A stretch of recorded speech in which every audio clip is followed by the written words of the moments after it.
మహాలక్ష్మీదేవి రాక కోసం ఎంతో ఆశగా మనందరం ఎదురు చూస్తూ ఉంటాము. చంచల స్వభావం కలిగినటువంటి ఆ సిరుల తల్లి తిరునివాస స్థానాలు ఏంటో, తిష్ట వేసుకుని కూర్చునే ప్రదేశాలు ఏంటో ఈ వీడియోలో తెలుసుకుందాం.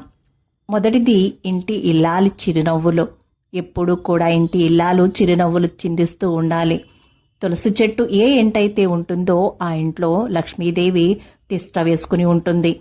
అలాగే గోవులున్నటువంటి గృహంలో, అతిథులను ఆదరించే నివాసంలో, ధాన్యమునందు ఓర్పు సహనం కలిగినటువంటి స్త్రీ యందు, ఉసిరి చెట్టునందు, గొబ్బిమ్మల యందు, కలువ పూల యందు, పద్మముల యందు, తెల్లటి పావురాల యందు, కన్యల యందు, కళ్ళాపి చల్లి ముగ్గు పెట్టినటువంటి గృహమునందు జీవహింస ఎక్కడైతే జరగదో ఆ ఇంట్లో ఆ శ్రీ మహాలక్ష్మీదేవి స్థిర నివాసం ఏర్పరచుకుంటుంది.